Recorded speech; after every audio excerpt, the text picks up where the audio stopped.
कथा ऐकल्यानंतर मग मात्र सूतजींना प्रश्न केला 88,000 शौनकादी ऋषींनी. ते म्हटले तुम्ही म्हणता की ज्या ज्ञान वैराग्याला त्या ठिकाणी गुण आला नाही, त्या ज्ञान वैराग्याला गुण आला म्हणता, त्यांचं तारुण्य आलं म्हणता ते श्रीमद भागवतानं. मग तुम्ही जे श्रीमद भागवताचं वर्णन सांगताय ते श्रीमद भागवत नेमकं कोणाकोणाला त्या ठिकाणी बरं करतं, कोणाकोणाला मुक्ती देतं, कोणाकोणाचे पाप नष्ट करतं, ते विचारू लागले. म्हणले जे नेहमी दुराचार करतात त्यांचं पाप जातं का या कथेनं?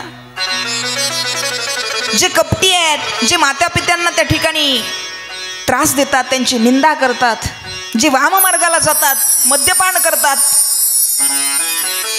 अशा लोकांचं पाप जातं का या कथेने? त्यावेळेस सूतीजी म्हणतात या कथेचं जे वाममार्गाला आहे, जे दुराचार करतात, जे कपटी आहेत, अशा माणसांचं तर पाप दूर होतच. तुमचं आमचं पाप जातं यात नवल नाही. जिवंत माणसाला ती निर्मळ करते यात नवल नाही. अहो पण जिवंत असताना त्यांचं फळ तर देतेच. पण एखादा मेलेला माणूस आहे ज्याला गती प्राप्त नाही, जो पिशाच योनीला गेलाय, जो भूत प्रेत म्हणून त्या ठिकाणी फिरतोय ना, अशा लोकांना सुद्धा मुक्ती देण्याचं काम ही श्रीमद भागवत करतं म्हटलं.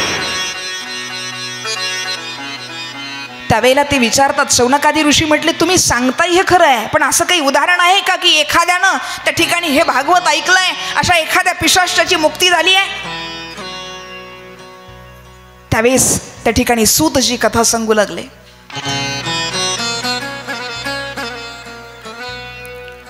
म्हटले आत्मदेव नावाचा ब्राह्मण होता.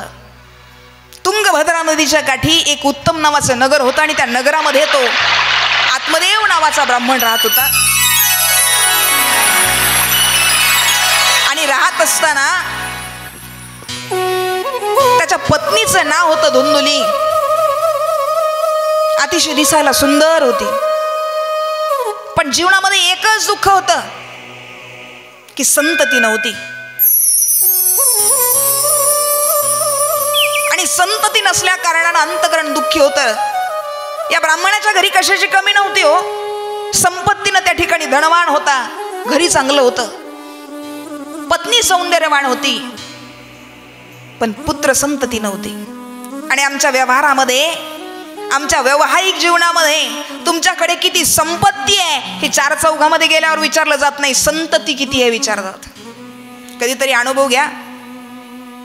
एखाद्या लग्नाला तुम्ही जावं पहा. एखाद्या मुलीचं लग्न झालेलं असेल आणि ती जर सासरला असेल, तिनं आवर्जून लग्नाला यावं. चार बायकांमध्ये गेली ना तर तिला पहिलं विचारलं जातं काही मुलबाळ, बरोबर आहे ना? असंच असतं का? काही मुलबाळ आणि आहे तर मग किती आहेत? तिला विचारलं जात नाही तुझ्या घरी किती संपत्ती आहे, तुझ्या घरी किती गाड्या आहेत, अजिबात नाही. व्यावहारिक जीवनामध्ये विचारले जाते संपत्ती नाही, संतती विचारली जाते. आणि आत्मदेव नावाच्या ब्राह्मणाला त्याचंच दुःख होतं की माझ्या जीवनामध्ये संतती नाही आहे, सगळं काही माझ्याकडे आहे. विचार करू करू वैतागला आणि आता विचार केला या व्यावहारिक जीवनामध्ये जर संतती नसेल तर जीवनामध्ये सुख नाही, मग त्यापेक्षा माझं आयुष्य संपवलेलं बरं. आत्महत्या करायची डोक्यात आली. आत्महत्येचा विचार मनात आला आणि विचार मनात आल्याबरोबर कोणाशीही न बोलता आत्मदेव नावाचा ब्राह्मण त्या ठिकाणाहून घरदार सोडला आणि वनाच्या दिशेने निघाला.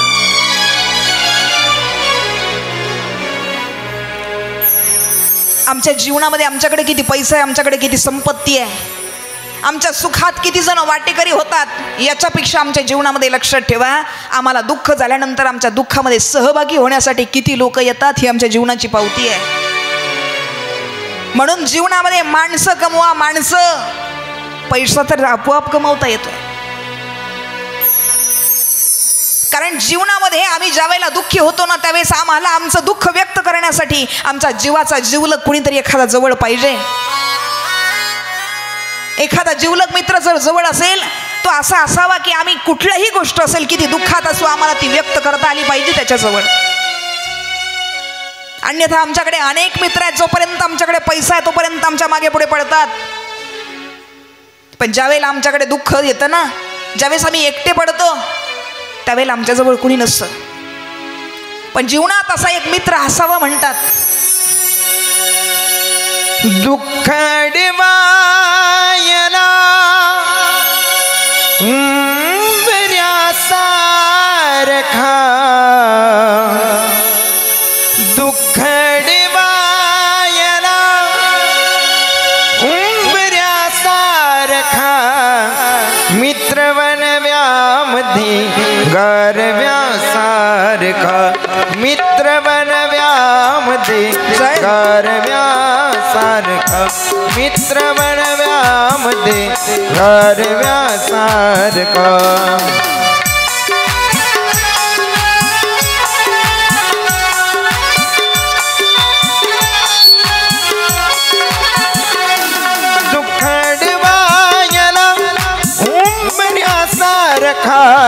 दुःख डिवायला सारखा, मित्र बनव्यामध्ये गारव्यासारखा, मित्र बनव्यामध्ये गारव्यासारखा, मित्र बनव्यामध्ये गारव्यासारखा.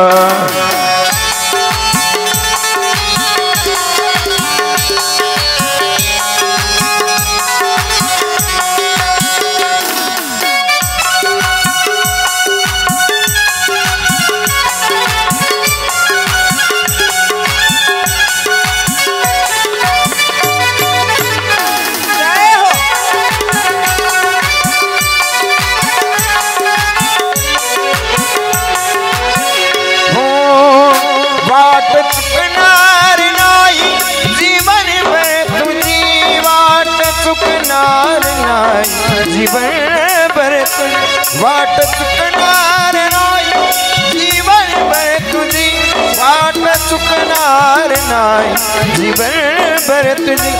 एक तू मित्र कर आरशा सारखा, एक तू मित्र कर आरशा सारखा, मित्र बनव्यामध्ये गारव्यासारखा, मित्र बनव्यामध्ये गारव्यासारखा.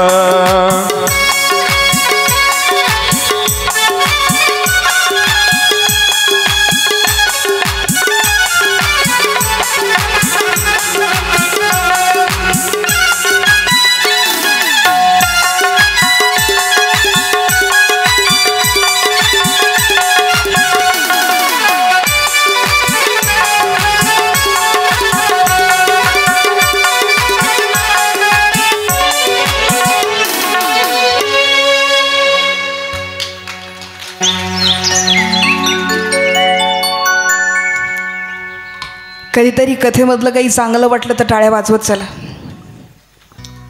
कारण तीच तुमची कौतुकाची थाप असते. कलाकार वर्ग एवढा जीव ओतून त्या ठिकाणी तुम्हाला सादर करण्याचा प्रयत्न करत असतो. चला, आत्मदेव नावाचा ब्राह्मण वैतागलाय आणि आत्महत्या करायला निघाला. मी सांगत होते, जीवनात कधीतरी असा एखादा मित्र असावा आपल्या, की जो तारुण्यातच नाही, आमच्या म्हातारपणात सुद्धा आम्हाला प्रत्येक गोष्ट त्याच्याजवळ व्यक्त करता आली पाहिजे. आणि ज्या वेळेला माणूस व्यक्त होतो त्यावेळेस त्याच्या डोक्यातला काही का होईना विचार कमी होतो गड्या. नक्कीच त्याचं दुःख काहीतरी हलकं होतं. म्हणून म्हणतात ना, आत्महत्याच करणार नाही कुणी, आत्महत्याच करणार नाही कुणी, एक तू मित्र कर आरशा सारखा, मित्र बनव्यामध्ये गारव्यासारखा, मित्र बनव्यामध्ये गारव्यासारखा. जीवनामध्ये असा काहीतरी मित्र असावा गड्या, पण कोणालाही व्यक्त झाला नाही आणि आत्महत्या करण्यासाठी निघून गेला ब्राह्मण. जाता जाता एक तळ दिसलं. चालून चालून थकला होता, शिणला होता. विचार केला, तळ्याचं पाणी थोडं प्यावं, थोडं बसावं.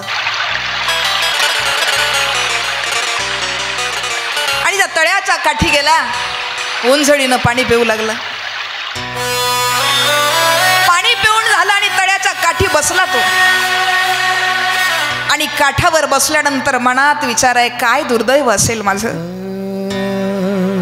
का देवानं माझ्या पोटी संतान दिली नसेल, का भोग आले असतील जीवनामध्ये. जीवनामध्ये सगळं काही सुख दिलं देवानं मला, पण का संतती दिली नसेल. वाईट वाटत होतं, दुःख वाटत होतं. आत्महत्या करायला आलेला ब्राह्मण विचार करता करता डोळे त्या ठिकाणी तुडुंब पाण्यानं भरले. कारण एखादी गोष्ट जर माणसाला सताव येत असेल ना, तर मग डोक्यातून विचार नाही निघत. तळ्याच्या काठी पाणी पिऊन बसलेला तो ब्राह्मण आहे, आत्महत्येचा विचार डोक्यात चालू आहे. आता मात्र जीव देणार सुख नाही माझ्या जीवनात. आणि अशाच वेळेला एक साधू समोरून येताना दिसले. साधूंकडे पाहिलं आणि हा राजा विचार करतो, काही क्षणात मला देह त्यागायचा आहे, आत्महत्या करायची आहे. मग याच्यापेक्षा आत्महत्या केल्यानंतर मरणारच आहे, पण साधू संतांच्या चरणावर डोकं ठेवून मरलो तर निदान मुक्ती तरी मिळेल.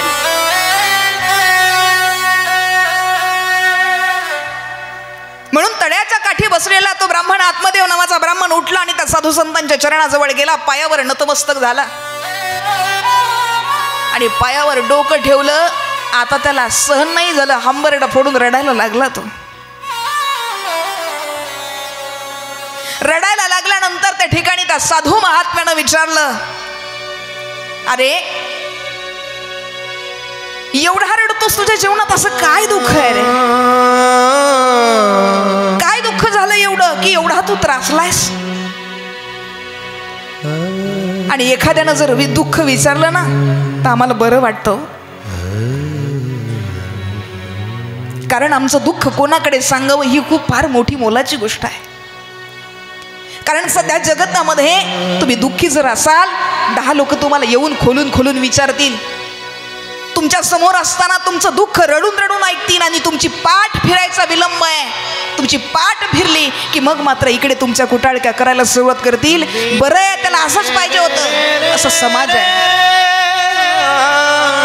म्हणून सध्याच्या काळात दुःख सुद्धा कोणापाशी व्यक्त करावं ही सुद्धा महत्वाची गोष्ट आहे. त्या साधूनं दुःख विचारलं, ब्राह्मणाला खूप बरं वाटलं.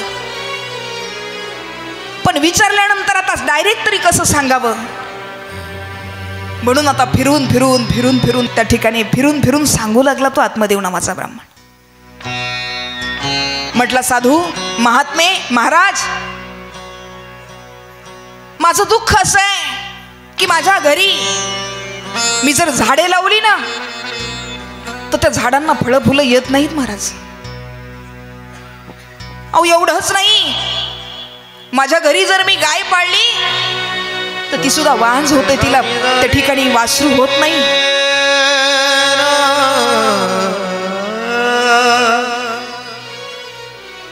आता सांगायचं स्वतःच होतं पण फिरून फिरून सांगू लागला. आमचे गुरुजी म्हणायचे, हे झालं असं म्हणतात, ताकाला जायचं आणि गाडगं लपवायचं. एखाद्याच्या घरी भरपूर म्हशी असाव्यात, दुग्ध व्यवसाय असावा म्हणायचे. अतिशय कितीतरी भयानक भरपूर दूध त्यांच्या घरी निघतंय आणि शेजारणीनं विचार केला, मला आज त्यांच्या घरी ताकाला जायचंय. म्हणले, कशाला? ताकाला जायचंय. ताकाला निघाली, गाडगं हातात घेतलं, पण गाडगं हातात घेतलं डायरेक्ट कसं न्यावं, डायरेक्ट कसं मागावं, म्हणून तिनं असं गाडगं पाठीमागं लपवलं आणि त्यांच्या घरी गेली. घरी गेल्यावर सगळेजण दिसली. विचारते, कामं उरकली वाटतंय? ती म्हटली, हो चाललेत, अजून उरकतेत. आता एवढा मोठा दुधाचा व्यवसाय आहे, आता सगळं करता करता होणार वेळ. अहो खूपच दूध निघतं म्हटले तुमच्या घरी, एवढं दूध काय करता, एवढं खायला ठेवता का? ते म्हणे, एवढं कुठं खायला ठेवत असतात का? या पोरांना अजिबात दूध अजिबात घरामध्ये असल्यामुळे हे काही जास्त खात नाही, थोडं फारच घरी ठेवतो आणि बाकीचं सगळं. बोला ना, इकडे आहे का दुधावाले? घरी ठेवता का सगळं? सगळं घरी ठेवता. असं कुठे नाही, गावरान असल्यावर जमतं तेवढं. पण दुग्ध व्यवसाय ज्याच्या घरी भरपूर म्हशी आहेत त्यांचं दूध कुठं जातं? डेअरीलाच जातं. ती म्हणली सगळं डेअरीला देतो, खाण्यापुरतं थोडंफार घरी ठेवतो. म्हणजे एवढं दूध आहे?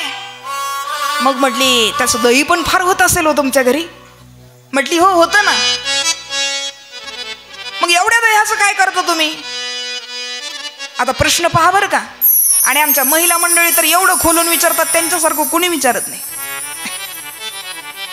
म्हणजे एवढं दही आणि मग त्या दह्याचं काय करता? म्हणली एवढं खाता का? ती म्हणली नाही ग, एवढं दूध कशाचं, ते दही कशाचं खातात?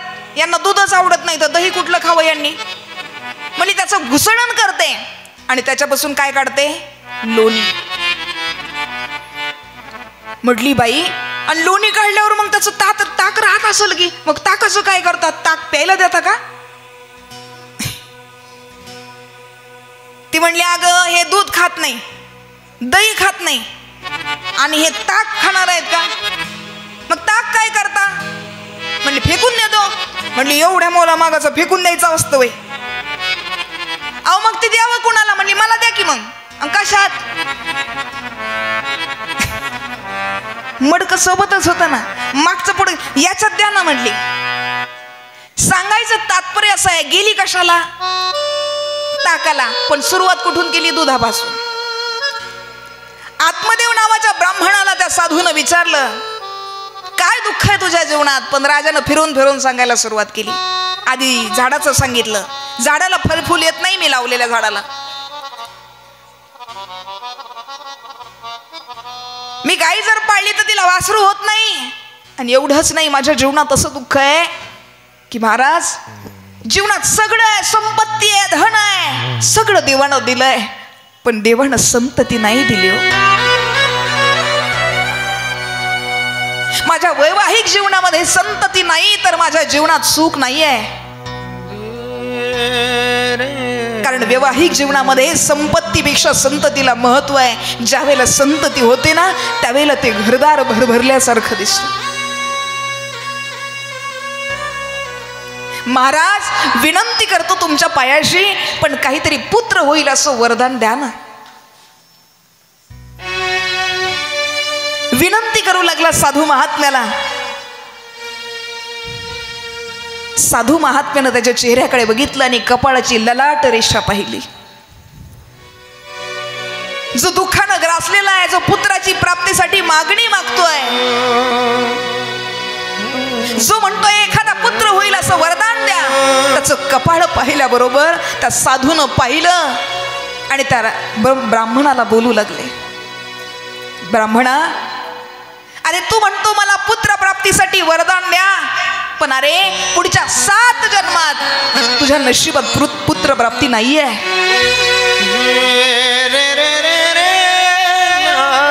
असं म्हटल्याबरोबर जसं आभाळ कोसळावं एवढं दुःख अजून त्या ठिकाणी वाटू लागलं ब्राह्मणाला. या जन्मातलं दुःख भोगता भोगता आता देह त्याग करण्यासाठी आलोय आणि अख्ख्या पुढच्या 7 जन्मात जर पुत्र प्राप्ती नाही झाली तर कसं व्हायचं माझं? महाराजांना सांगितलं, महाराज काही करा, पुत्र प्राप्तीसाठी काहीतरी करा, मला त्या ठिकाणी वरदान एखादं द्या. साधू महात्म्याच्या चेहऱ्यावरचं तेज पाहिलं, मागणी मागतोय राजा. जो ब्राह्मण आहे आणि तो मागणी मागणारा ब्राह्मण त्या साधू महात्म्यांना बोलतोय, काहीतरी वरदान द्या. साधू म्हणाले, राजा जे नशिबात नाही ते घेण्याचा प्रयत्न केला ना तर ते दुःखाचं कारण ठरतं राजा. अरे नशिबात पुत्र प्राप्ती नाही, पुत्र घेशील पण आयुष्यात पुन्हा त्या ठिकाणी नाराज होशील, त्याला मी जबाबदार राहणार नाही. त्या साधूनं विचार केला. साधू त्याची समजावून घालतोय, राजा अरे पुत्र प्राप्ती घेण्यापेक्षा पुत्र मागण्यापेक्षा, अरे ब्राह्मणा एक काम कर, घरदार सोडून दे आणि वनात जा त्या देवाची तपश्चर्या कर, त्याला भेट, आयुष्याचं कल्याण होईल.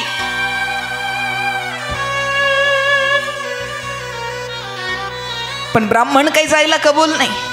म्हटलं आता देता की नाही वरदान, नाही तर तुमच्या पायावर डोकं आपटून या ठिकाणी मरून जाईल. म्हटलं याचं पाप तुम्हाला सुद्धा लागेल. साधू म्हणले बरं आहे का राहत आहे. म्हटले कुठून याला भेटलो, पण करावं काय. त्या ठिकाणी दया आली त्या ब्राह्मणाची. आपल्या झोळीतून एक फळ काढलं आणि राजाच्या हातामध्ये दिलं.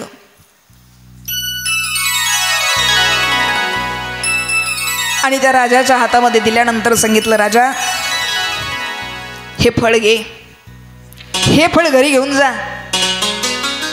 हे फळ तुझ्या पत्नीला दे, ते तिला खायला सांग, आणि खाल्ल्यानंतर तिला सांग काही नियम पाळावे लागतील.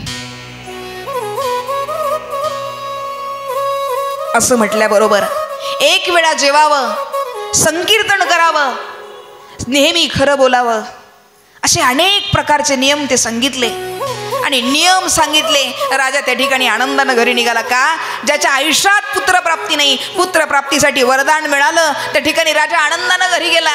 घरी गेल्याबरोबर त्याची पत्नी, तिचं नाव होतं धुंदुली, तिच्या जवळ गेला. स्वारी अतिशय आनंदात दिसली. हिनं विचार केला, घाईघाईनं जवळ गेली, पाणी दिलं आणि विचारलं, का हो आज सेवा चांगली झालेली दिसते, धनधान्य भरपूर भेटलेलं दिसतंय, आज स्वारी खूप आनंदात आहे.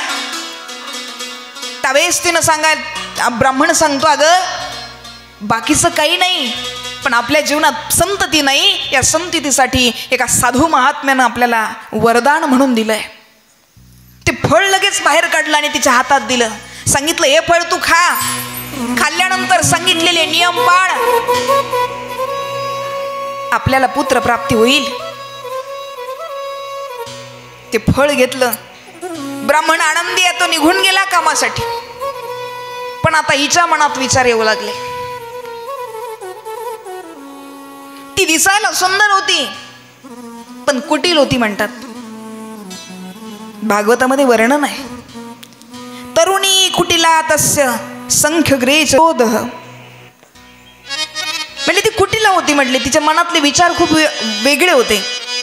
ते फळ घेतलं हातामध्ये आणि तिच्या मनामध्ये अनेक विचार येऊ लागले. रडायलाच लागली. म्हटली, आता यांनी फळ आणलंय आणि मी खरंच जर गरोदर राहिले तर. गरोदर राहिल्यानंतर खूप वेदना असतात म्हणतात, खूप दुःख असतं, खूप उलट्या होतात, पोटात अन्न राहत नाही, आणि मला तर सारखी खायची सवय आहे. म्हटली, नाही पोटात अन्न राहिल्यावर कसं काय करायचं. तिच्या मतानं दोनच पत्न्या बायका सुखी. ती म्हणजे एक म्हणजे विधवा नारी,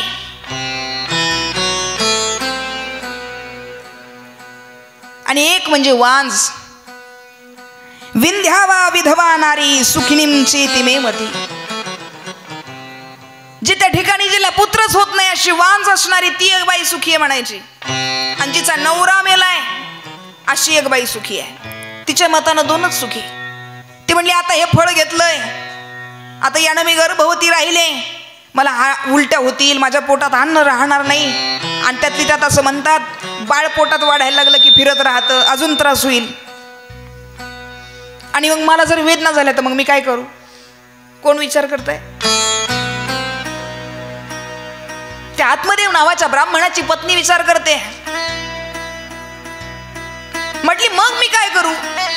आणि एवढंच नाही, माझे जर दिवस भरले आणि त्याच वेळेला जर गावात चोर आले तर. हे जर तरच लय अवघड आहे. जर तर आम्हाला कधी आठवल सांगताच येत नाही. लोक एखाद्या कीर्तनाला जायचं म्हटलं ना, ते म्हणतात आम्ही निघाल्यावर जर आम्हाला कुत्रच आडवं आलं तर. इथून जर तर सुरुवात होते. ती म्हणते, माझे जर दिवस भरले आणि गावात जर चोर आले तर.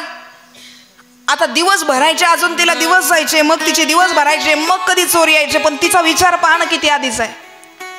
आणि जर चोर आले, सगळी लोक पळून जातील, मला पळता नाही नाही येणार.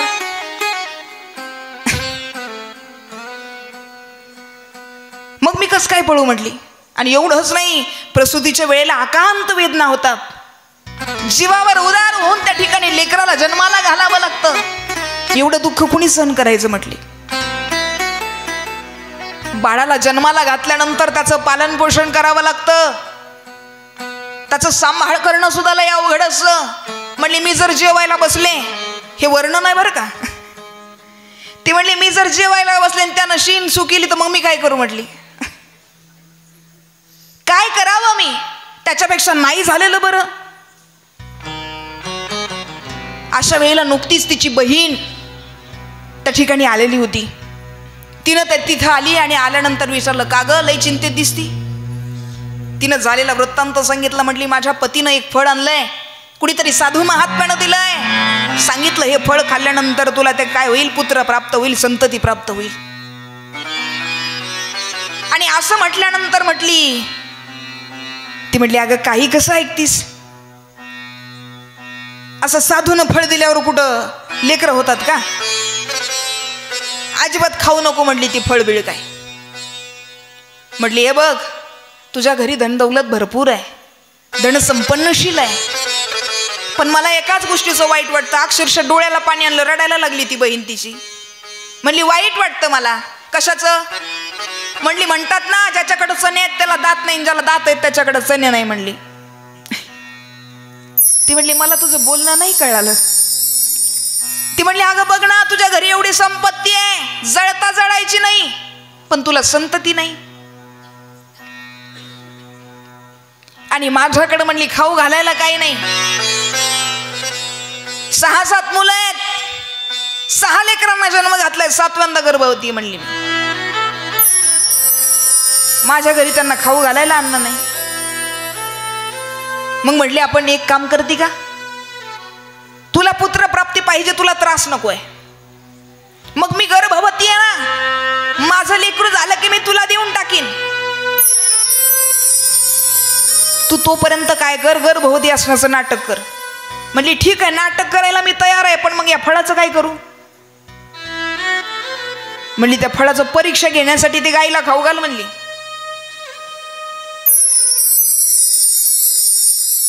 तिनं ते फळ घेतलं, तिनं ते गाईला खाऊ घातलं. आणि आता मात्र त्या ठिकाणी गर्भवती असल्याचं नाटक करू लागली. तिनं सांगितलं हे बघ मला पुत्र झाल्यानंतर माझा नवरा काही तसं माझं लेकरू तुला द्यायचं नाही, पण तुझ्याकडे भरपूर पैसा आहे आणि माझा नवरा धनाचा लोभी आहे म्हटली, त्याला थोडाफार पैसा तू दे, त्याच्या बदल्यात माझं लेकरू मी तुला देईन. ठरलं.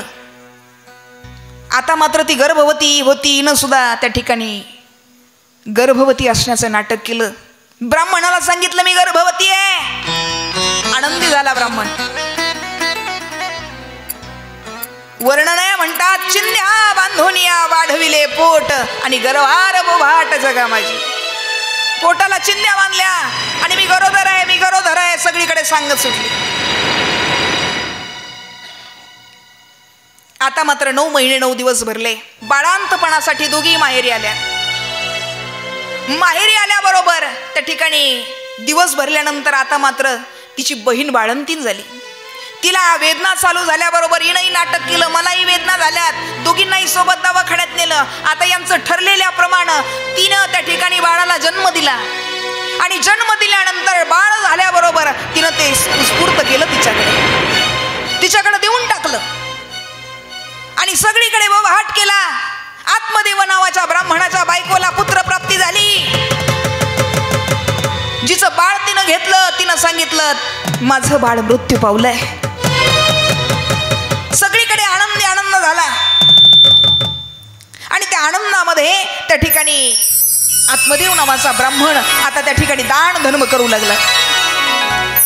मग आमच्या मनात विचार येतो ताई, जर त्यांच्या घरी बालक जन्माला आलं तर त्यांना त्या ठिकाणी विटाळ पाहिजे, मग आत्मदेव नावाच्या ब्राह्मणानं दान धर्म कसं काय केला.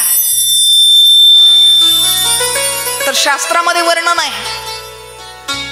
प्रजातीर्थ काळामध्ये आपण त्या ठिकाणी दान धर्म करू शकतो. मग प्रजातीर्थ काळ म्हणजे नेमका काय. तर बाळ जन्माला आल्यापासून जोपर्यंत त्याची नाळ पडत नाही तोपर्यंत प्रजातीर्थ काळ मानला जातो, तोपर्यंत तुम्ही दानधर्म करू शकता. त्यानंतर तुम्ही वेटाळ पाळावा असा नियम आहे. आत्मदेव नावाच्या ब्राह्मणानं त्या ठिकाणी दानधर्म करायला सुरुवात केली. येईल त्याला आनंदानं सुखानं वाटू लागला, संपत्ती भरपूर होती. आता मात्र माहेरावरून परत आली. परत आल्याबरोबर 1-2 दिवस त्या ठिकाणी बळच त्या लेकराला सांभाळलं आणि ब्राह्मण जवळ असताना तिनं रडायचं नाटक करायला लागली, रडायला लागली बिचारी. म्हणते बघा ना किती देवाचं सत्व आहे, देव किती एखाद्याचा अंत पाहतो म्हटली.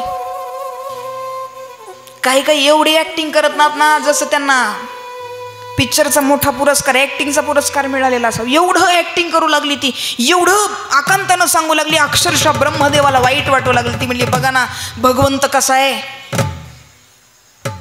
म्हणली माझ्या बहिणीला मूल झालं, तिचं मूल त्या ठिकाणी मरण पावलं, पण तिला दूध येतंय आणि मला मुलगा झालाय पण मला दूधच येत नाही.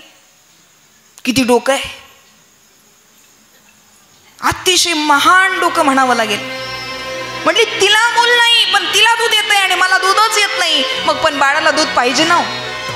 मग एक काम करू, आपल्या लेकराच्या सांभाळासाठी तिलाच आपल्या घरी घेऊन येऊ म्हणली. काय डोकं लावलंय पा.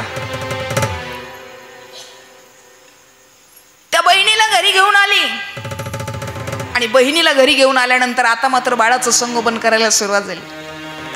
आता विषय होतो असा, थोडा उशीर झाला की कथा नेमकी काय सांगावी आणि काय सोडावी हेच कळत नाही. पण तरी सुद्धा सगळं त्या ठिकाणी स्पर्श करत त्या ठिकाणी तुम्हाला कळेल अशा पद्धतीनं सांगत चालले. कारण उशीर झाला की आम्हालाही थोडा दबावच येतो पा. कारण कथा नियमानं असावी ती 3 तासाची कमीत कमी. आता आपण टाकलाय 2.5 तासाचा टायमिंग, त्याच्यामुळे थोडं अलीकडे पलीकडे होत ना. आज पहिला दिवस त्याच्यामुळे थोडासा उशीर झालाय. पण उद्यापासून सगळ्यांनी वेळेत यायचंय. त्या ठिकाणी मुलं लहानची मोठी होऊ लागली आणि मोठी व्हायला लागल्यानंतर आता मात्र त्या ठिकाणी त्यांचा नामकरण सोहळा ठेवला. नाव ठेवायचंय. धुंदुली त्या ठिकाणी आत्मदेव नावाच्या ब्राह्मणाला म्हणते माझा मुलगा आहे, त्याचं नाव माझ्या नावाप्रमाणेच ठेवणार. माझं नाव धुंदुली आहे, त्याचं नाव धुंदुकारी ठेवायचं म्हटलं. आता बऱ्याच दिवसातून पुत्र झाला होता, कशाला तिच्या नादी लागावं. त्या ठिकाणी ब्राह्मण म्हणला तुला ठेवायचं ते ठेव, हरकत नाही. पण घडलं असं होतं, हिनं त्या ठिकाणी बाळंतीण झाल्यानंतर 3 महिन्यानं एक चमत्कार घडला. ज्या गाईला ते फळ खाऊ घातलं होतं त्या गाईनं सुद्धा एका बालकाला जन्म दिला. आता आम्ही म्हणतो ताई एखादी गाई कुठे बालकाला जन्म देते का? तिला कुठं बाळ मुलगा होतो का? पण साधून फळ वासरू होण्यासाठी नव्हतं दिलं. साधून फळ कशासाठी दिलं तर मूल होण्यासाठी. ते फळ त्या गाईनं खाल्लं होतं, तिनं ते एका बालकाला जन्म दिला. त्याचं सर्व शरीर माणसासारखं आहे, फक्त त्याचे कान त्या ठिकाणी गायीसारखे होते. त्याचंही नामकरण करावं. आत्मदेव आनंदी आहे. देवाला 1 पुत्र मागितला होता, देवानं 2-2 दिले. माझी ओंजळ भरून देवानं माझ्यावर कृपा केली. दोघांचंही नामकरण एकत्र ठेवलं. धुंदुलीच्या पुत्राचं नाव धुंदुकारी ठेवलं आणि गायीनं जन्माला घातलेल्या पुत्राचं नाव गायीसारखे कान होते म्हणून त्याचं नाव ठेवलं गोकर्ण. गोकर्ण महाराज की जय, बाके बिहारी लाल की जय. जय जय श्री राधे, जय जय श्री राधे, जय जय श्री राधे श्याम. त्या ठिकाणी नामकरण झालं. नामकरण झाल्यानंतर आता मात्र त्या ठिकाणी मुलं मोठी होऊ लागली. गोकर्ण अध्ययनासाठी निघून गेला, वेद पठणासाठी निघून गेला. पण घरी असणारं लाडाचं लेकरू म्हणजे धुंदुलीचा पुत्र धुंदुकारी, तो धुंदुकारी अतिशय वाईट वागू लागला. नको ते कृत्य तो करू लागला आणि असे कृत्य करून असं जर वागत होता. असं म्हणतात लेकराचे लाड जरूर करावेत पण एवढे करू नये की तो आपल्याच मुळावर उठेल. वाईट वाटू लागला, त्या वाईट वागू लागला, मद्यप्राशन करू लागला, चोऱ्या करू लागला. आता मात्र त्या ठिकाणी अनेक कृत्य त्याचे घडू लागले. अनेक संग तो करू लागला. 5 वेश्या घरामध्ये आणल्या आणि त्या 5 वेश्यांचा उपभोग तो घेऊ लागला. वाईट वागत असताना आता मात्र त्या ठिकाणी वडिलांच्या जवळ जाऊ लागला. वडिलांवर धावून जाऊ लागला. कुठं ठेवलाय संपत्ती, कुठं ठेवलाय तुमचं सगळं काही, काढून द्या, नाही तर तुमचा जीव घेईन मी, आत्ताच्या आत्ता मला काढून द्या. आत्मदेवाच्या त्या ठिकाणी गळ्याला धरावं. सांगा कुठे ठेवलाय. एक गोष्ट बोलू तुम्हाला, यापेक्षा काय मोठं दुर्दैव आहे एखाद्या बापाचं, ज्याच्या लेकरानं त्याचा पान उतारा करावा, त्याच्या लेकरानं त्याला हाता घालून काढावं. पण एक लक्षात ठेवा, या चूक लेकराची नाही आहे, या चूक आहे बापाची. कारण ज्या वेळेला झाड बारीक होतं, त्याच्या फांद्या लवत होत्या, वाकत होत्या, तोपर्यंत आम्ही पाहिजे तशा पद्धतीनं वाकू शकत होतो. जसं वळवायचं तसं वळवू शकत होतो. पण ज्या वेळेला झाड मोठं होतं, फांद्या मोठ्या होतात, त्यावेळेस मग नाही वाकत. जोपर्यंत ते लहान आहे, जोपर्यंत त्याच्यावर संस्कार करायचे आहेत, त्याच वेळेत आमच्याकडून संस्कार घडले पाहिजे लेकरावर घडे. त्याच वेळेला शिकवाना लेकराला, मातृदेव भव, पितृदेव भव, आचार्य देवो भव, या गोष्टी त्याला शिकवा. एखाद्या लेकराला परमार्थाचा वसा देताना एक गोष्ट मनात ठेवून चालत जा. नाही माझा लेकरू कीर्तनकार झालं, नाही प्रवचनकार झालं, नाही त्याला भजन आलं, पण माझ्या लेकराला चांगलं माणूस म्हणून जगता आलं पाहिजे, यासाठी संस्कार देणं गरजेचं आहे. कारण संस्कार एक अशी शिदोरी आहे दादांनो, जी आमच्या उतार वयात आम्हाला कामी येणार आहे. आत्मदेव नावाच्या ब्राह्मणानं आग्रहानं जे पुत्र प्राप्त करून घेतला, पण त्यानं आता मात्र याचा पाणउतारा करायला सुरुवात केली.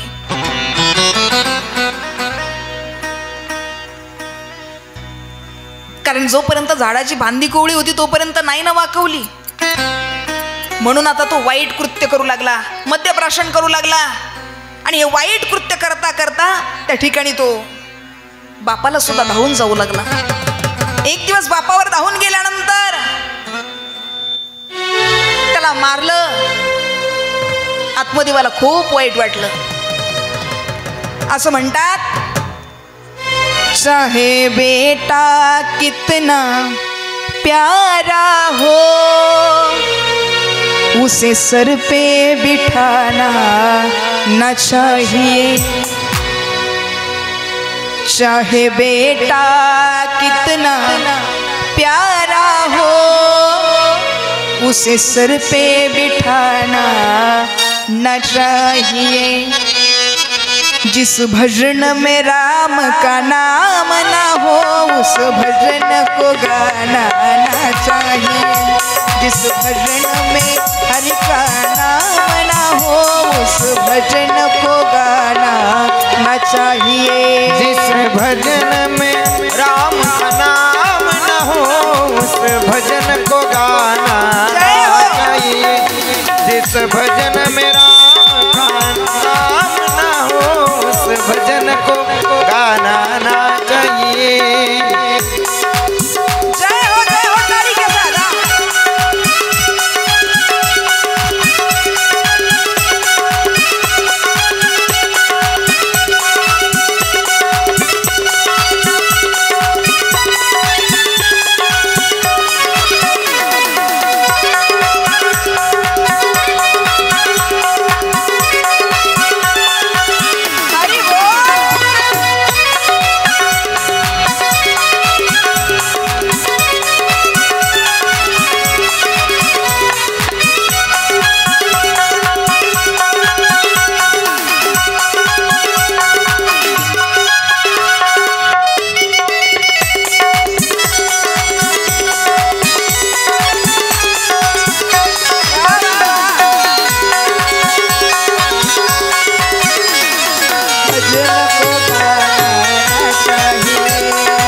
भजन में राम का नाम ना हो उस भजन को गाना ना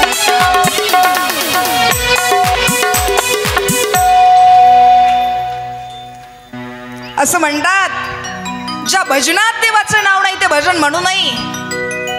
जिस भजन में राम का नाम ना हो उस भजन को गाना न चाहिए. चाहे बेटा कितना प्यारा हो उस सर पे बिठाना ना चाहिए.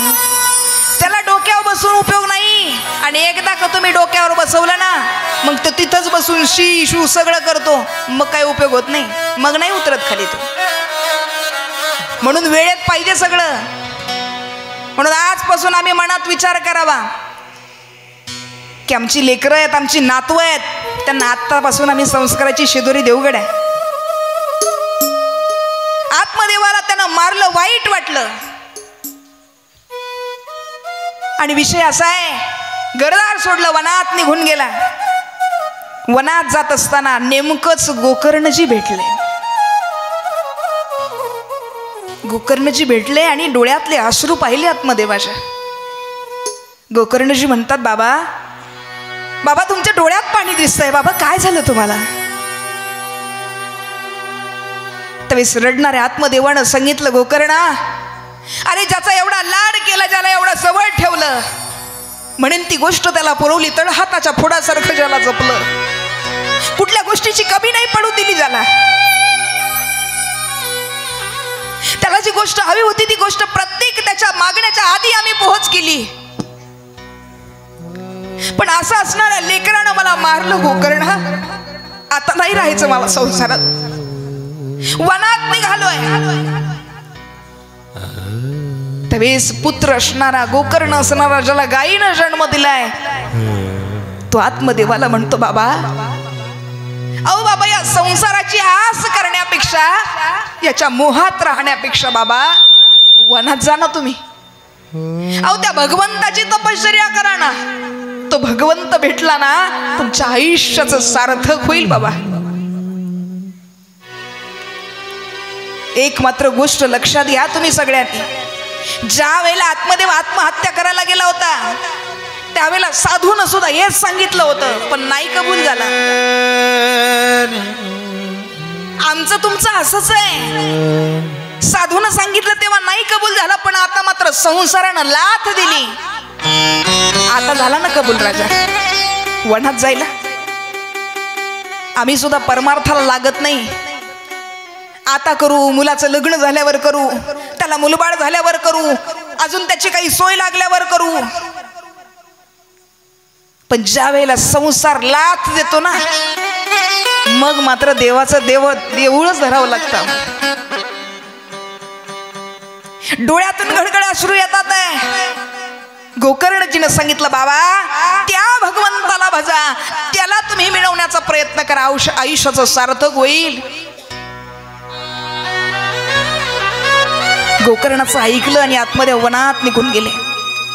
तपश्चर्या करता करता वयाच्या 60व्या वर्षी भगवंतानं त्यांना मुक्ती प्रदान केली. सद्गती मिळाली त्याला. पण इकडे मागे असणारं असंच चालू होतं. बापाला मारलं, बाप निघून गेलाय, पण घरी आता मात्र तो काही सुखानं राहत नाही. ज्या आईनं त्या ठिकाणी ओतप्रोत जीव प्राण एकवटून त्या ठिकाणी त्याच्यावर प्रेम केलं ती धुंदुली.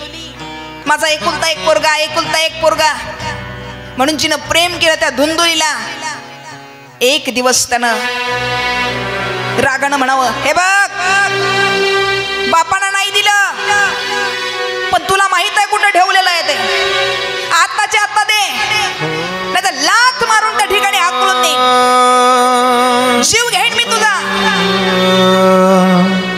आणि असं म्हणून त्या आईच्या पाठीमागं पडू लागला तो.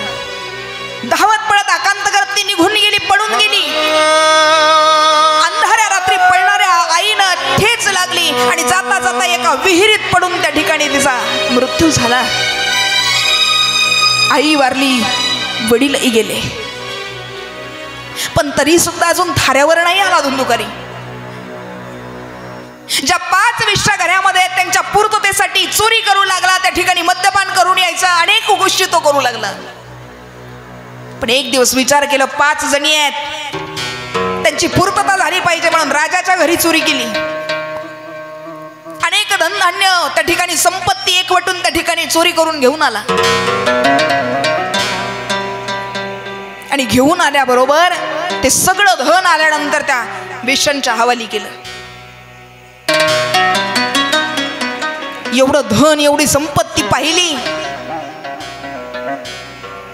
पण पाहिल्यानंतर मनात विचार आला, एवढी संपत्ती राजाच्या घरून चोरी करून आणली आहे, याचा कधीतरी त्या ठिकाणी पाठपुरावा होईल. चोराच्या शोधात इथपर्यंत आले तर याला तर शिक्षा होईलच, पण याच्यामध्ये आम्ही सहभागी आहोत म्हणून आम्हाला सुद्धा शिक्षा होईल. म्हणून एक लक्षात ठेवा, आयुष्यामध्ये आयुष्य जपा, याचा वेळ वाया घालू नका.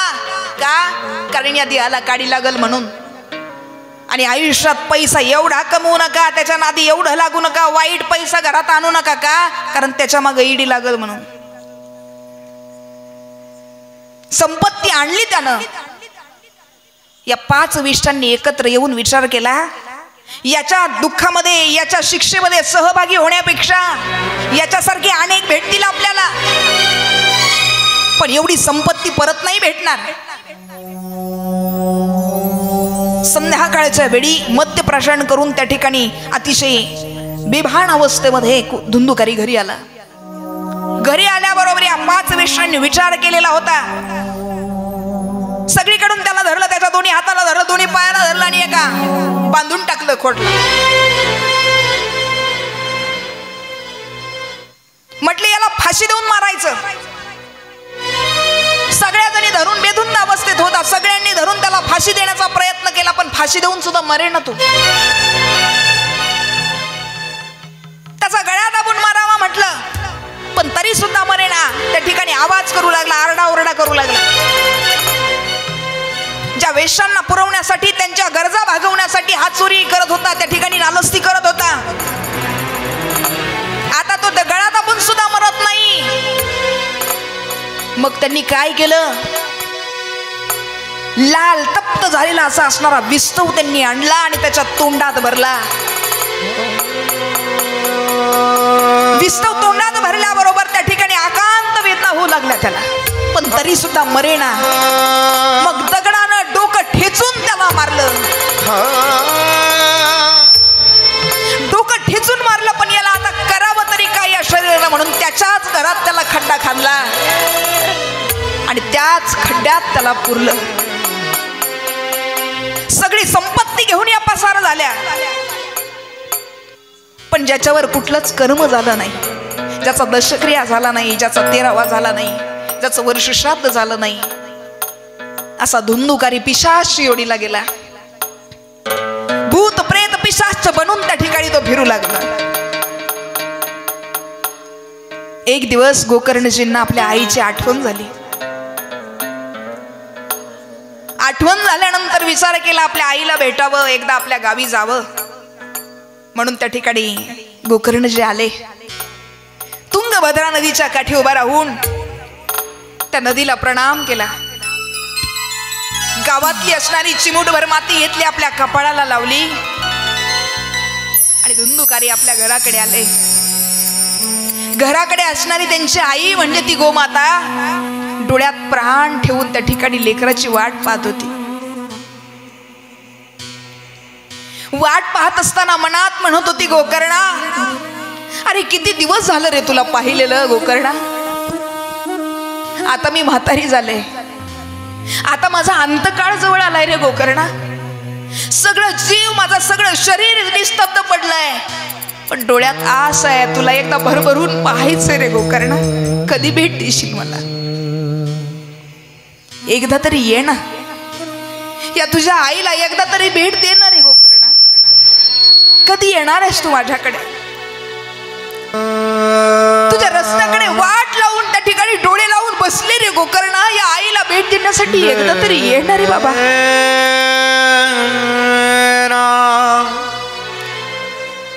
आईला सोडून गेल्यानंतर तुला आईची आठवण नाही का रे झाली गोकर्णा?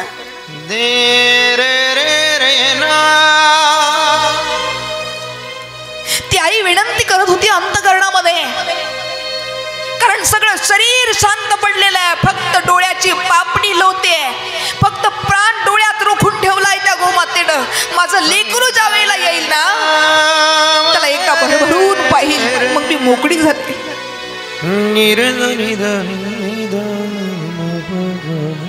गोकर्णजी आले, गावात प्रवेश केला, आपल्या वाड्याच्या जवळ आले. बाहेर गोमाता आहे, तिच्या समोर जाऊन उभा राहिले. त्या गोमातेनं गोकर्णाकडे पाहिलं. बरं झालं गोकर्ण आलास.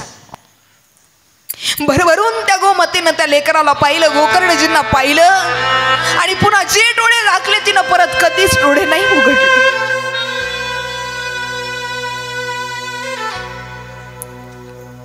त्या आईच्या चरणावर विधी नमस्कार केला.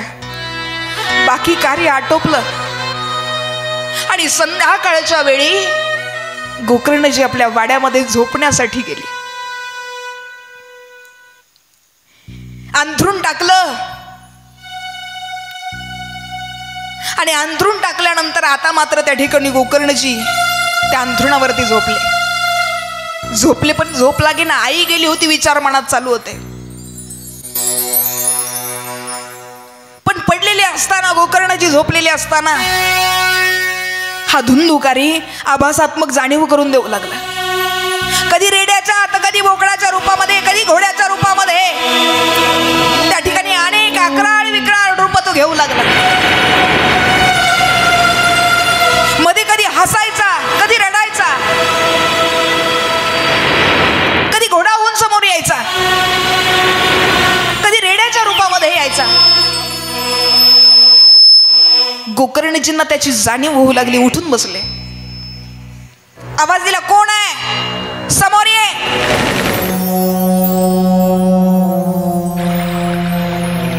असं म्हटल्याबरोबर ते प्रेत होतं, ते पिशाच जे होतं, तो धुंदुकारी, पिशाच योनीला गेलेला धुंदुकारी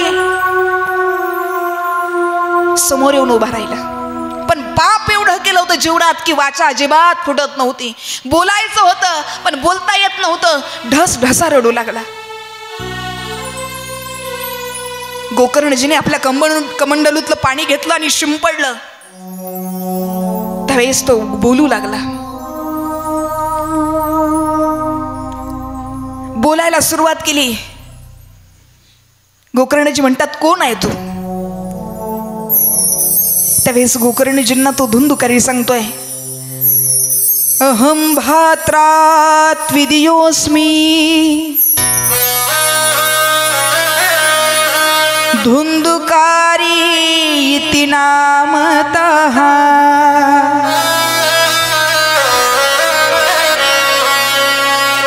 गोकर्णा, मी तुझा भाऊ आहे रे, तुझा भाऊ आहे गोकर्णा मी. गोकर्णजी म्हणतात, अरे तुझ्या नावानं तर मी गयेला श्राद्ध केलं होतं, तुझं पिंडदान करून आलोय. मग तरी सुद्धा असं म्हटल्याबरोबर त्या ठिकाणी धुंदुकारी बोलतो, अरे माझं पाप एवढं आहे की गया कितनी बार गया तरी सुद्धा माझ्या पापाचं क्षालन नाही होणार. कारण आजपर्यंत या धुंदुकारीनं कोणाचं चांगलं होऊ दिलं नव्हतं.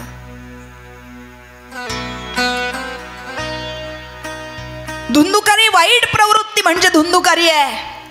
आता सुद्धा धुंदुकारी कोणाचं चांगलं होऊ देत नाही. कुणाचे हरभरे चोर, कुणाची तूर चोर, कुणाचं लग्न मोड, दोघा भावामध्ये भांडणं लाव. धुंदुकारी म्हणजे दुसरं काही नाही. धुंदुकारी म्हणजे वाईट प्रवृत्ती म्हणजे धुंदुकारी आहे. प्रवृत्ती तीच आहे, फक्त माणसं चेंज झाली हो. पूर्वी एक रावण होता, आता घराघरात रावण आहे. ही शोकांतिका आहे की नाही? कलियुग बेठा मार कुंडली, जाऊं तो मैं कहाँ जाऊं, अब हर घर में रावण बैठा, इतने राम कहाँ से लाऊं. अब हर घर में रावण बैठा, इतने राम कहाँ से लाऊं. कलियुग बैठा मार कुंडली जाऊं तो मैं कहाँ जाऊं। कलयुग में था मार कुंडली जाऊं तो मैं कहाँ जाऊं।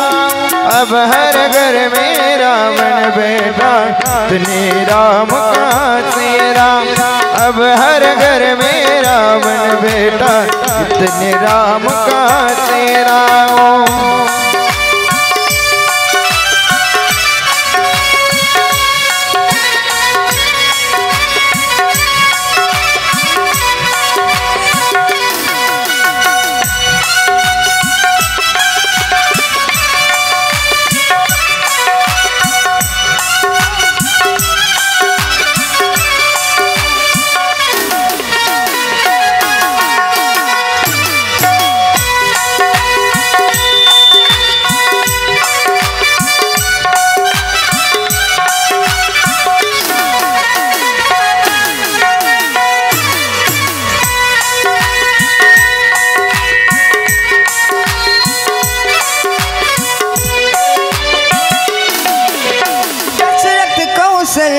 जैसे माता पिता अब भी मिल जाए, पर राम सा पुत्र मिले ना जो आज्ञा बन जाए।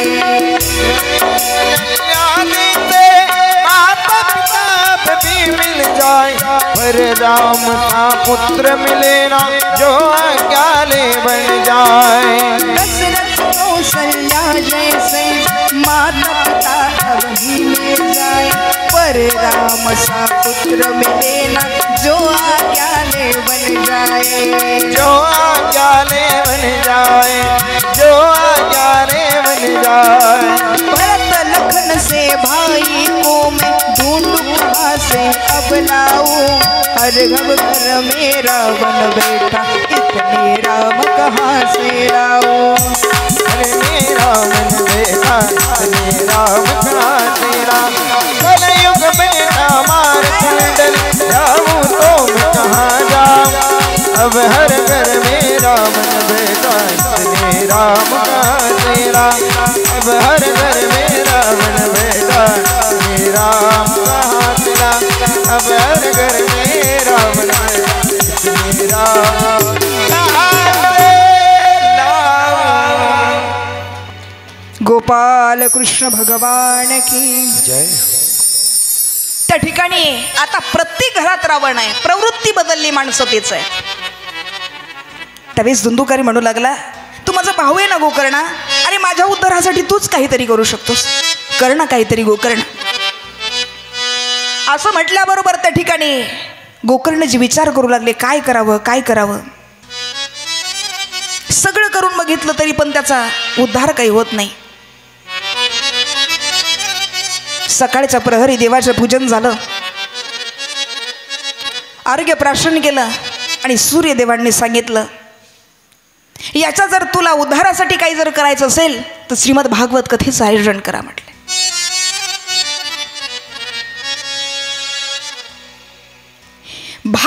श्रीमद भागवतान मुक्ती सप्ताह वचनम करू.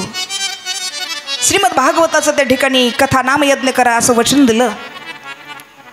आता मात्र कथेचं आयोजन झालं, सगळीकडे निनाद झाला, खूप आनंदात त्या ठिकाणी आयोजन झालं, सगळीकडे हाहाकार झाला.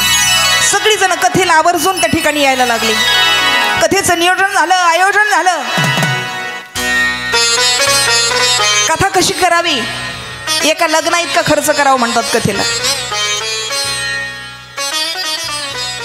मंडप सुद्धा लग्नाला इतकं देतो तेवढा मंडप असावा, मंडप सजवलेला असावा, केळीच्या पानांनी, आंब्याच्या पानांनी असा तो सजवलेला असावा, पवित्र वातावरण असावं. कथेला येणारे श्रोते आणि वक्त्यासाठी काही नियम घालून दिले आहेत. 7 दिवस श्रोत्यानं आणि वक्त्यानं ब्रह्मचर्याचं पालन करावं. कांदा लसणाचे पदार्थ खाऊ नये. 7 दिवसांमध्ये जर लघुशंकेला जर गेलात तर गुडघ्या इतके पाय धुवावेत, कोपरे इतके हात धुवावेत, 4 वेळा गुळणा करायचा. आणि जर दीर्घ शंकेला गेले, गुडघ्या इतके पाय धुवायचे, कोपरा इतके हात धुवायचे आणि 8 वेळा गुळणा करावा, नियम आहे. कथेला येत असताना श्रोत्यानं श्रवण करत असताना वक्त्यानं उपवाशी राहून कथा ऐकावी.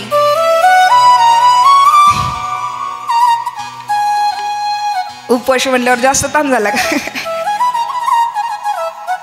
जर नाही जमलं तर एकदा जेवावं मग कथा ऐकावी. तरी नाही जमलं तर 2 वेळा जेवावं, कथा ऐकावी. तरी बी नाही जमलं तर 3 वेळा जेवावं पण कथा ऐकावी. आणि तरी सुद्धा नाही जमलं ना तर कथेला येताना एका खिशात फुटाणे आणि एका खिशात शेंगदाणे घेऊन यायचे. महाराजांना इकडं तिकडं पाहिलं की चालू द्यायचं कार्यक्रम आपला. पाण्याची बाटली येताना सोबत घेऊन यायची, कणाकण खायचं आणि खणाखण कथा ऐकायची. कथेला कुचारपणा करायचा नाही. पण कथा मात्र निश्चय ऐकायची. पण 1 वेळा जेव्हा, 2 वेळा जेव्हा, 3 वेळा जेव्हा तरी दम निघत नसला तर मग मात्र आपले फुटाणे शेंगदाणे खिशात घेऊन यायचे. 7 दिवस कथा करताना सुसज्ज व्यासपीठ असावं. विशेषत्वानं संहिता पठणासाठी 2 ब्राह्मण असावेत. तेव्हा कथा ग्रंथ पूर्ण होतो श्रीमद भागवताचा.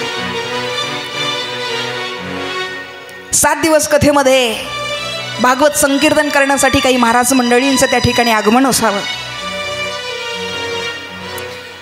त्याचबरोबर 7 दिवसांमध्ये कथेला जे यजमान आहेत त्यांना पॅन्ट वर्ज असावी. त्यांनी धोतर किंवा रेशमी वस्त्र घालावं. आणि श्रोत्यांसाठी विशेष म्हणजे अशी एक नियम अट अशी आहे की श्रोत्यानं 7 दिवस बसलेली आपली जागा अजिबात चुकवायची नाही.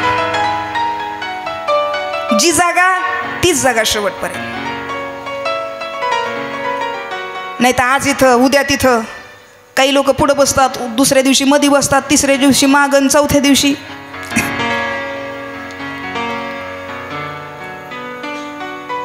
जागा चुकवायची नाही. येत असताना आपलं स्वतंत्र स्वतःचं त्या ठिकाणी बसण्यासाठी आसन असावं. जरी चटया टाकल्या तरी प्रत्येकाचं स्वतःचं एक वैयक्तिक आसन असावं असा नियम आहे. आणि कथेचं आमंत्रण सगळ्यांना द्यावं म्हणतात. जरी आपला दुश्मन असला तरी सुद्धा ते आमंत्रण त्या कथेचं त्याच्यापर्यंत पोहोचलं गेलं पाहिजे. कथेचा नियम आहे. आता मात्र कथेचं आयोजन झालं. आयोजन झाल्यानंतर सगळीजण कथेला आली. त्या ठिकाणी व्यासपीठावर गोकर्णजी आहेत. कथा सांगायला सुरुवात झाली. बसण्यासाठी धुंदुकारीला व्यासपीठ त्या ठिकाणी अंथरण्यासाठी आसन टाकलं. पण आता शेवट तो मनुष्य नाही, पिशाच योनीला होता. आणि पिशाच योनीला असल्या कारणानं हवा आली, वाऱ्याची झुळूक आली की ते आसन उडून जायचं. मग काय करावं? तर कथेच्या मंडपामध्ये एक बास होता. बास, त्याला काय म्हणतात? बांबू, जो आतून पोकळ असतो. त्या बांबूमध्ये पोकळ जागा होती. त्या पोकळ जागेमध्ये या धुंदुकारीनं वास केला.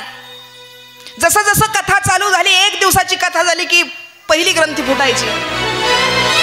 पाहता पाहता 7 दिवसाची त्या ठिकाणी कथा पूर्ण झाली. आणि त्या ठिकाणी 7ही ग्रंथी फुटल्या. कडकड कडकड कडकड आवाज आला. आणि त्या बांबूमधून, त्या बासामधून अतिशय तेज पुंज असं त्या ठिकाणी परमात्मा बाहेर आल्यासारखं झालं. ती विभूती बघितली, ती प्रचिती बघितली, असं वाटलं जगाचा मालक साक्षात भगवंतच प्रकट झाला की काय. असं लावण्य गहन रूप त्याला प्राप्त झालं. आणि लावण्य गहन रूप प्राप्त झाल्यानंतर त्या ठिकाणाहून वरून त्याला विमान घ्यायला आलं. त्या विमानात बसून धुंदुकारी त्या ठिकाणी निजधामाला निघून गेला. आणि ती कथा संपूर्ण झाली. त्याला मात्र मुक्ती प्रदान झाली. कथा संपन्न झाली. आणि कथा संपन्न झाल्यानंतर मग मात्र कथेला बाकीचे जे श्रोते होते त्यांनी विचारलं, म्हटले आम्ही सुद्धा कथेला होतो, मग आम्हाला का नाही विमान घ्यायला आलं? काही लोकांचा असा प्रश्न असतो, ताई लोकांचं सोडा पण तुम्ही किती कथा केल्या, मग तुमच्यासाठी नाही एखादं विमान, नाही एखादी गाडी, मग निदान सायकल तरी. लोक कधी काय म्हणतील सांगता येत. विमान घ्यायला येणं म्हणजे नेमकं काय? विमान घ्यायला येणं म्हणजे नेमकं काय, तर आमच्या अंतकरणातला मी तूपणा दूर होणं आणि आम्ही त्या भगवंत स्वरूपात जीवन जगणं म्हणजे त्या ठिकाणाहून आकाशातून विमान घ्यायला येणं आहे. आणि हे प्रदान करते ती श्रीमद भागवत कथा. गोकर्णजीने पुन्हा पुन्हा त्या ठिकाणी कथेचं आयोजन केलं आणि आयोजन केल्यानंतर मग मात्र हळूहळू सगळ्याच गावाला त्या ठिकाणी सद्गती प्राप्त केली. त्या गोलोक धामाला त्या ठिकाणी पोहोचवण्याचं काम केलं. अशा असणाऱ्या पिशाच योनीला गेलेल्या त्या धुंदुकारीला सुद्धा या श्रीमद भागवतानं त्या ठिकाणी मुक्ती प्रदान केलेली आहे. गोकर्ण महाराज की जय, धुंदुकारी महाराज की जय, बाकी बिहारी लाल की जय, भगवान श्री कृष्ण भगवान की जय. त्या ठिकाणी मुक्ती प्रदान केली. गोलोक धामाला सगळ्यांना पोहोचवलं आणि पोहोचवल्यानंतर मग मात्र त्या ठिकाणी सगळीकडे चर्चा झाली, सगळीकडे अतिशय आनंदमय वातावरण आहे. आणि आता मात्र मग पुनश्च एकदा त्या ठिकाणी ते कथेचं आयोजन पुन्हा पुन्हा होऊ लागलं, पुन्हा पुन्हा होऊ लागलं. आणि पुन्हा पुन्हा होऊ लागल्यानंतर सगळ्यांना गोलोक धाम मिळाला, सगळ्यांना त्या ठिकाणी प्राप्ती मिळाली.